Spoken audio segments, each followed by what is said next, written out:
So can a new grad start their own practice? And the answer is yes. I did. I started my own practice less than a year after being licensed. I think it was about 11 months actually. And so I was technically still a new grad. At that time, I had worked in an outpatient clinic for about 4 months. I had worked in home health for maybe about 6 months or so, but I decided to just go out on my own and start working with patients on my own. And it worked out just fine. I'm still practicing 5 years later now, and it's all gone pretty well. I think this question, I wanted to bring it up because somebody messaged me on Instagram about it to ask. I wanted to bring it up because a lot of newer graduates do worry about this, and I want to tell you and show you that it's totally possible if you're a new grad to work for yourself. One of the biggest reasons why I suggest starting your own practice when you graduate is even if you don't plan on growing it on your own, the number of times where I was asked by patients I saw in outpatient and home health to just continue seeing them private pay after they were discharged or after their insurance would no longer cover visits. I was asked so many times and I always had to say no because I didn't have things set up.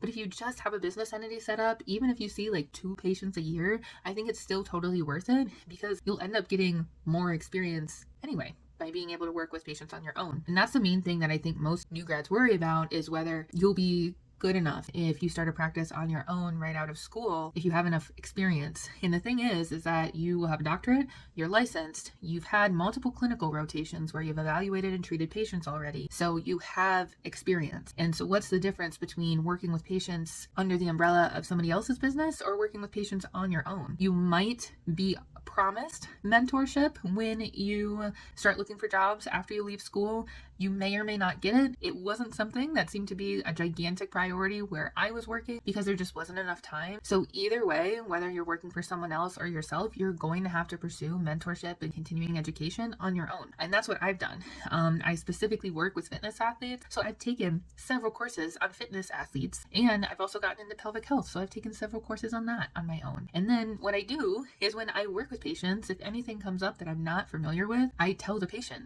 hey, I haven't seen this before. Here's what I'm kind of thinking based on what I do know. I'll do some research and figure out if I think I'm going to be able to help you or not. And patients always appreciate that, the fact that you're being honest. And it's okay not to know everything. One of the things that we learned in school was how to research things and find out the information. And that is super helpful. Another question that comes up is, what should a new grad charge? There's lots of factors that go into how to charge for things so that it financially supports you and your business. But bare minimum, I would say, is just don't charge anybody what you yourself would not pay for the same service. So if you wouldn't pay $200 for a PT appointment, don't charge other people that. Charge what you yourself would pay. And that is a good place to start. Everyone is always going to have an opinion on whether you should have a practice or not, but ultimately it just comes down to what is going to best align with you, your values, both personal and professional, and what you really want to do.